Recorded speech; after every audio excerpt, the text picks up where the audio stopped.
Hi, I'm Jonathan Green. Welcome to this week's Car File.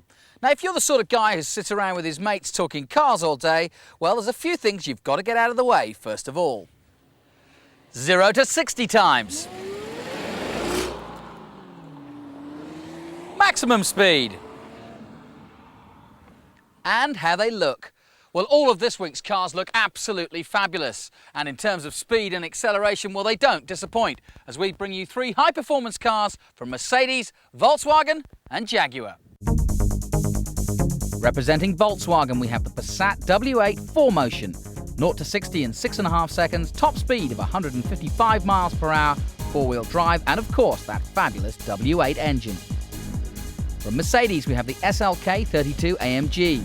0 to 60 in 5.2 seconds, and that V6, which produces a whopping 347 brake horsepower and will top out at over 140 miles an hour.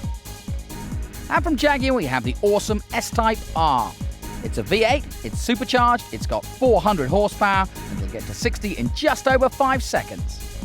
And all in the comfort of their own airstrip.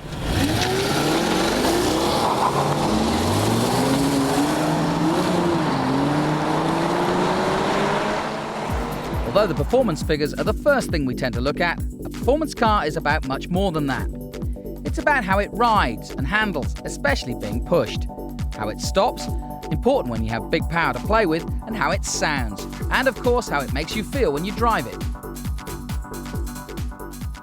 The first car we're going to show you is the most understated of all three. It's the Passat W8 Estate.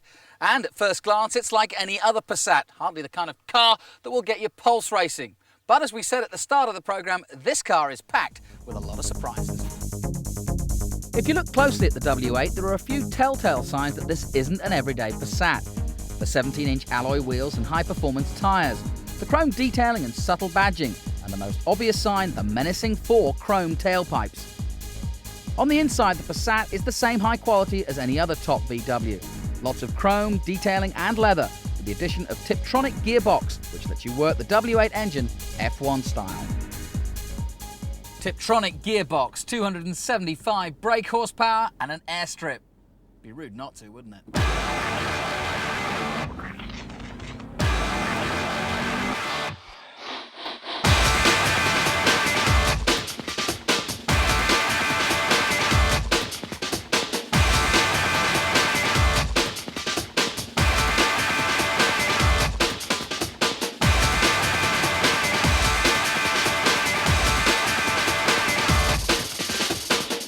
Our first impression of the Passat is that it would no way compare with the Jaguar and the Mercedes, especially on the interior, but that's where I was completely wrong. The interior of this particular car is beautifully designed and built and looks really quite special.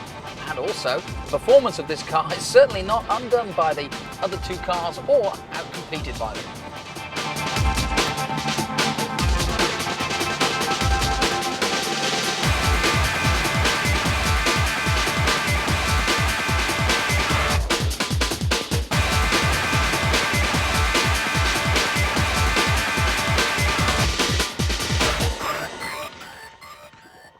Now, Volkswagen have called its four-wheel drive 4Motion, and therefore it handles superbly, but I think this car is at its best in a straight line at cruising speed where you can almost forget about it. The noise and everything else has gone, it's as silent as you like, and it just goes on and on forever without a hindrance.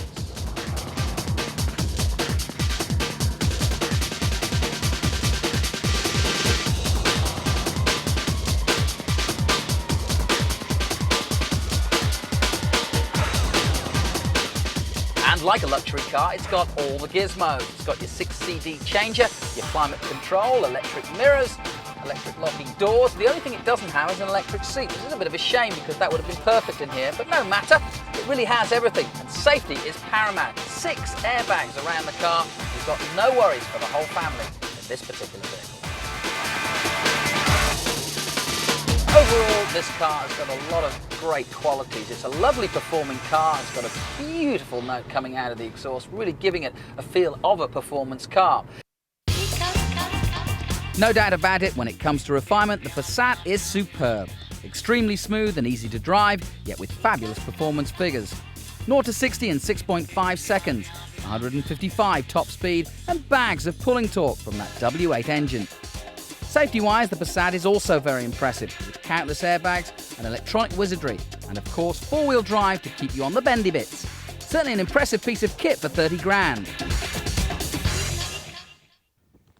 But definitely more of a performance motorway cruiser than a car for taking out for Sunday drives and a bit of fun. But the aspect that most impresses me about the Passat is the fact that you've got that performance, but it's so understated. You're not going to draw attention to yourself in a car like this, but you've got the power if you need it. Now, if you want oodles of power, and you do want people on the road to notice you,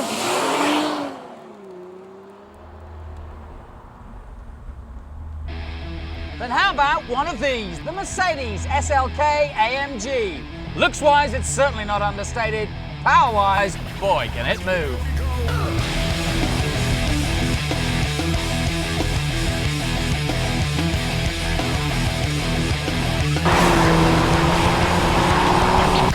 The AMG badge on Mercedes is like an M on BMW or an RS on Ford. It basically means that this car is a high-performance variant of the standard model, which in the case of the SLK AMG means you get an uprated engine producing 347 horsepower, different wheels, AMG body styling and a tuned exhaust, suspension and uprated automatic gearbox.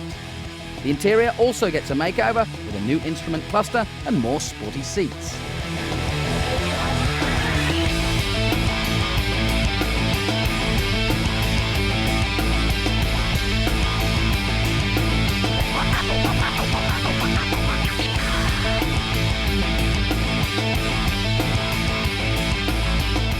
My first impressions of this car is just how impressive it is. Remember, we're on an airfield, so here we can really let its legs go. But when you do, and you put your foot down and you head back into that seat, you realise you've got a real sports car on your hands. This thing can really drive. And it should be able to. V6 can create 347 brake horsepower, and it doesn't hold back.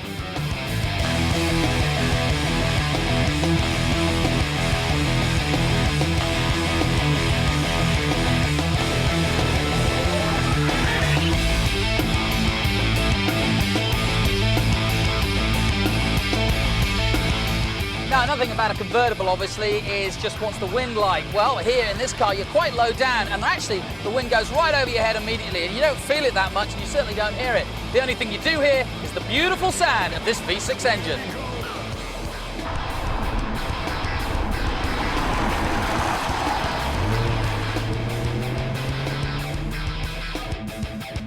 Now remember that this is the AMG version of the SLK, and you may not need all of that power, and I'm sure that any of the smaller engines and less torque will be just as comfortable and easy to drive. We're on an airfield, remember, and on the roads you may not need all that power, but it's nice to have it, especially if you really want to push the boat out. Now, overall, this is a beautifully built motor car. It's solid, it's rigid and sure-footed. And Mercedes have done a great job of bringing out a superb convertible. And if you like getting the top down and you like this sort of power,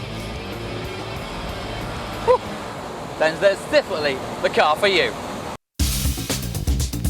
To 60 then, the Merc is the quickest of our three test cars, taking just over 5 seconds, and it tops out, if you're brave enough and the law permits, at over 140 miles per hour. It's well equipped and supremely well built, and the AMG extras really make it feel very special. And roof up or down, the SLK is very solid and sure-footed.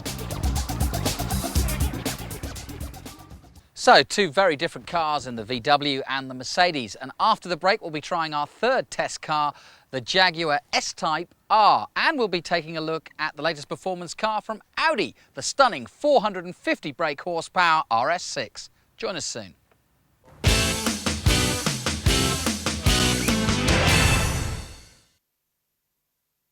Hello and welcome back to Car File.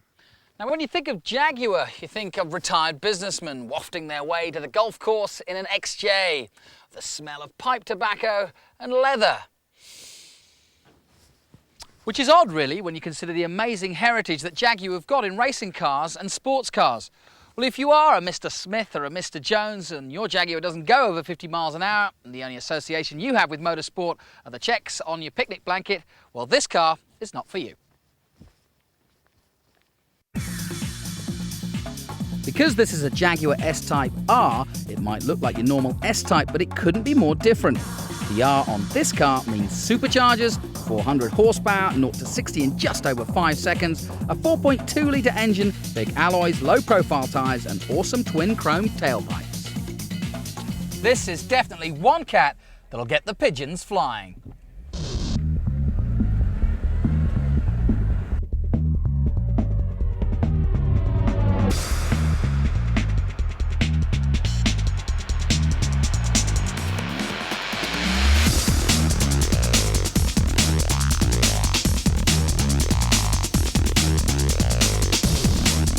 Now with the label R, this is the top of the line of the S-Type, and you'd expect that with more power that it would be a little bit racier, but the way they've put the power in actually makes it very comfortable. And the gearbox is such that it's a smooth progression of power, and even when you really get up to speed, you don't feel as though it's really tugging you forward. It's nice and smooth, the progression is lovely.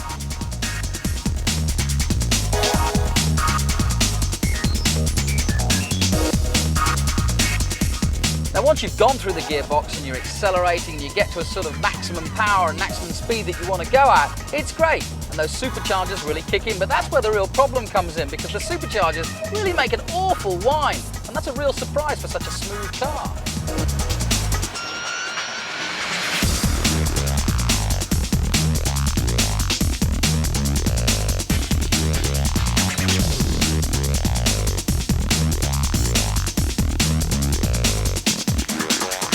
Now with a car like this, you've got to think about what it's up against, and mainly the Jaguar is up against the German counterparts of BMW and Audi. Now in terms of those cars, I would say the handling, performance overall is just as good as any of them. But it may not be as fun to drive as some of the top class Audis and BMWs, but I think it sets out to do what Jaguar wanted, which is to create a nice retro feel and go back to its basics of a great, classy sports car.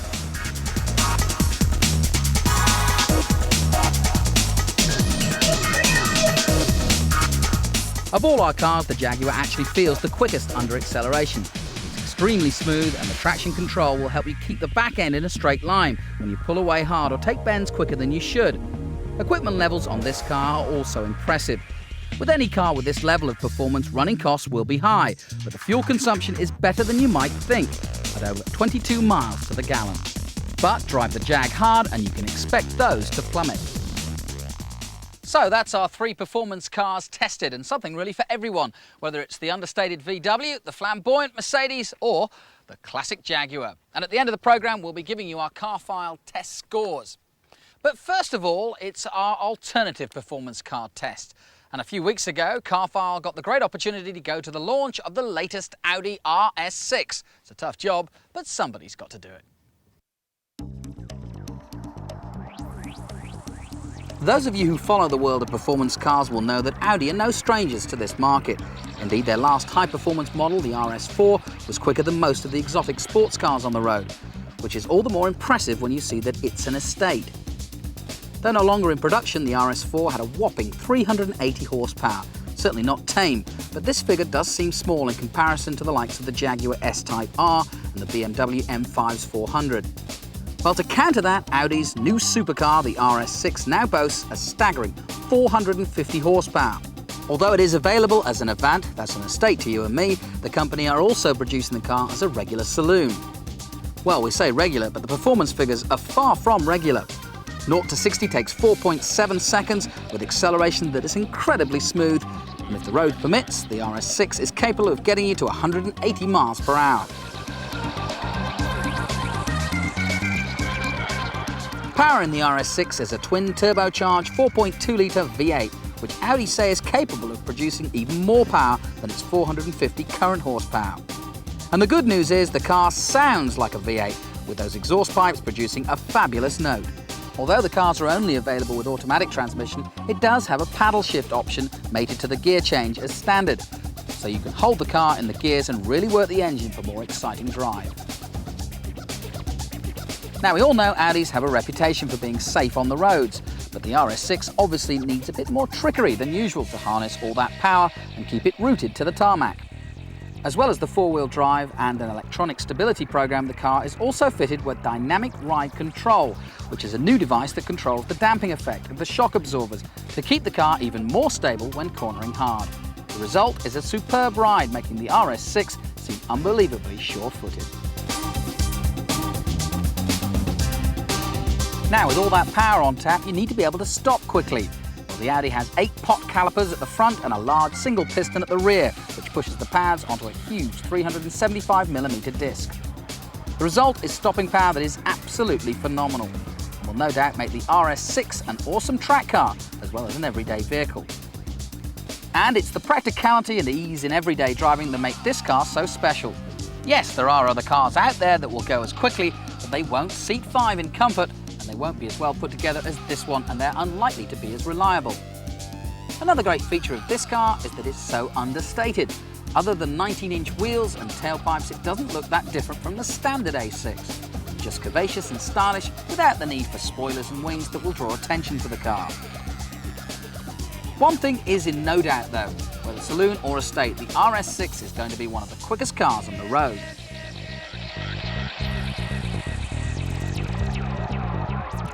So the performance figures speak for themselves with the RS6, but it's not just acceleration, speed and handling where this car excels. As an executive cruiser, it's also supremely well equipped with leather electric seats, air conditioning, dash-mounted television, built-in telephone, countless other gadgets. But to be honest, when a car does perform this well, you won't want to be watching television in the car when you can tackle the B-roads instead.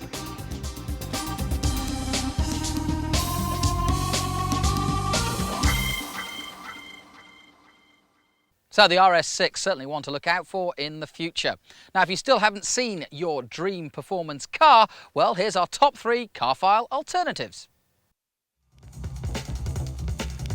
In third place, it's the BMW M3. Now, the previous version of this car was seen more as a transport of estate agents and mobile phone salesmen than racing drivers. But this, the third version, has put the M3 firmly back in the ranks of the all-time great performance cars. The straight-six engine produces nearly 350 horsepower, which will get the 3 Series to 60 in 4.8 seconds. And as the M3 now comes with traction control, it's performance that all standards of drivers can enjoy. One of the greatest features of the M3 is that it's at home around town as much as it is on the racetrack, so there's no excuse for not getting to the shops before they close. In second place, we have one of the most famous performance cars of all time, the Porsche 911 Turbo. The only way to describe the 911's performance is earth-shattering. 0 to 60 in 4.2 seconds and a top speed of 190 miles per hour puts it way up there in the supercar league. But in first place is the performance car that cost the same as a family runabout, the Mitsubishi Evo 7. This is as close to a road-legal rally car as you're gonna get. Get behind the wheel of one of these and you'll be blown away by the performance. 0 to 60 in little over 5 seconds from 2-litre engine, which pumps out 276 horsepower. The secret? Turbochargers. For a corner-to-corner car, you won't get much quicker, but unlike many cars with this kind of speed, the Evo is a doddle to drive. Light clutch, good braking and a smooth gear change, so you don't need to work out in the gym to use it. If you ever get the opportunity to have a drive in one, you won't be disappointed by the pace. So definitely some awesome cars there, but back to our 3 cars for this week. The Passat, the SLK and the Jaguar, as we take a look at how they scored in our car file test. First up, it's style, and here the Passat scores 3 points.